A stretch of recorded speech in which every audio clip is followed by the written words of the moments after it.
सहस्रनामस्तोत्रम्। अस्य श्रीशनैश्चरसहस्रनामस्तोत्रमहामन्त्रस्य काश्यप ऋषिः अनुष्ठुप् छन्दः।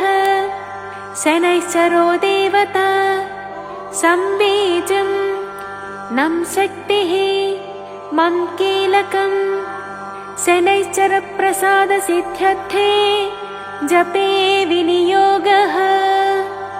ध्यानम् चापासनो गृध्रधरस्तु नील प्रत्यङ्मुख काश्यप गोत्र जातः। सशूलचापेषु गदाधरो व्यात् सौराष्ट्रदेश प्रभवश्च सौरिः। नीलाम्बरो नीलवपु किरीटी गृध्रासनस्थो विकृताननश्च। केयूरहारादिविभूषिताङ्गः सदास्तु मे मन्दगति प्रसन्नः। स्तोत्रम् ॐ अमिताभाष्यघहर अशेष दुरितापः अघोररूपोऽति दीर्घकायो शेषभयानकः। अनन्तो अन्नदाता च स्वत्थमूलजपे प्रियः। अतिसम्पत्प्रदो मोघ अन्यस्तुत्या प्रकोपितः। अपराजितो द्वितीय अतितेजो भयप्रदः। अष्टमस्थोऽञ्जननिभ अखिलात्मार्कनन्दनः। अतिदारुणाक्षोभ्य अप्सरोभिः प्रपूजितः। अभीष्टफलदोरिष्टमथनोमरपूजितः। अनुग्राह्यो अप्रमेया पराक्रमविभीषणः। असाध्ययोगो अखिलदोषघ्न अपराकृतः। अप्रमेयोति सुखद अमराधिपपूजितः। अवलोकात् सर्वनाश अश्वत्थामाद्विरायुधः। अपराधसहिष्णुश्च अश्वत्थाम सुपूजितः। अनन्तपुण्यफलदो अतृप्तोति बलोऽपि च। अवलोकात् सर्ववन्द्य अक्षीणकरुणानिधिः। अविद्यामूलनाशश्च अक्षय्यफलदायकः।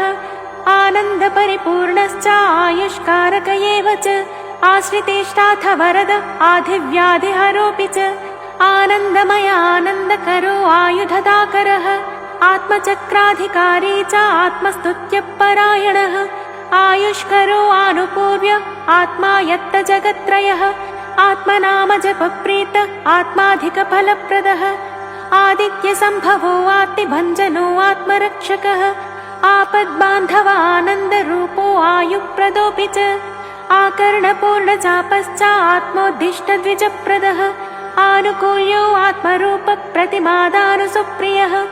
आत्मा रामो आदिदेवो आपन्नातिविनाशनः। इन्दिरार्चितपादश्च इन्द्रभोगफलप्रदः। इन्द्रदेवस्वरूपश्च इष्टेष्टवरदायकः। इष्टापोट्टिप्रदो इन्दुमतीष्टवरदायकः। इन्दिरारमणप्रेत इन्द्रवंशनृपाचितः। इहामुत्कृष्टफलदा इन्दिरारमणाचितः। इन्द्रियो ईश्वरप्रेत ईशणात्रयवर्जितः। उमास्वरूप उद्बोध्य उशनावुत्सवप्रियः। उमादेव्यच्चनप्रेत उच्चस्थोच्चफलप्रदः। उरुप्रकाशो उच्चस्थयोगद उरुपराक्रमः। ऊर्ध्वलोकादिसञ्चारी ऊर्ध्वलोकादिनायकः। ऊर्जस्वीवूनपादश्चारुकाराक्षरपूजितः। ऋषिप्रोक्तपुराणज्ञ ऋषिभिः परिपूजितः।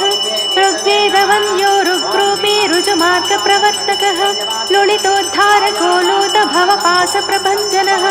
लोकाररूपको लब्धधर्ममार्गप्रवर्तकः। एकाधिपत्यसाम्राज्यप्रदो येनोघनाशनः। एकपात्येक एकोनविंशतिमासभुक्तिदः। एकोनविंशतिवर्षदशो येणाङ्कपूजितः। ऐश्वर्यफलदो ऐन्द्र ऐरावत सुपूजितः। ओङ्कारजपः सुप्रीत ओङ्कार परिपूजितः। ओङ्कारबीजो औदार्यहस्तो औन्नत्यदायकः। औदार्यगुण औदार्यशीलो औषधकारकः। करपङ्कजसन्नद्ध धनुश्चकरुणानिधिः। कालः कठिनचित्तश्च कालमेघसमप्रभः। किरीटी कर्मकृत्कारयिता कालसहोदरः। कालाम्बरः काकवाहः कर्मठः काश्यपान्वयः। कालचक्रप्रभेदे च कालरूपे च कारणः। कार्यमूर्तिः कालभर्ता किरीटमकुटोज्ज्वलः। कार्यकारणकालज्ञः काञ्चनाभरतान्वितः। कालदंष्ट्रक्रोधरूपः कराळी कृष्णकेतनः। कालात्मा कालकर्ता च कृतान्तः कृष्णगोप्रियः। कालाग्निरुद्ररूपश्च काश्यपात्मज सम्भवः कृष्णवर्णः यश्चैव कृष्णगोक्षीरसुप्रियः कृष्णगोघृतसुप्रीतः कृष्णगोदधिसुप्रियः कृष्णगावैकचित्तश्च कृष्णगोदानसप्रियः कृष्णगोदत्तहृदयः कृष्णगोरक्षणप्रियः कृष्णगोग्रासचित्तस्य सर्वपीडानिवारकः कृष्णगोदानशान्तस्य सर्वशान्तफलप्रदः कृष्णगोस्नानकामस्य गङ्गास्नानफलप्रदः कृष्णगोरक्षणस्यासु सर्वाभीष्टफलप्रदः कृष्णगावप्रियश्चैव कपिलापशुप्रियः कपिलाक्षीरपानस्य सोमपानफलप्रदः कपिलादानसुप्रीतः कपिलाच्युतप्रियः कृष्णश्च कृत्तिकान्तस्थः कृष्णगोवत्ससुप्रियः कृष्णमाल्याम्बरधरः कृष्णवर्णतनूरुहः कृष्णकेतुकृशकृष्णदेहः कृष्णाम्बर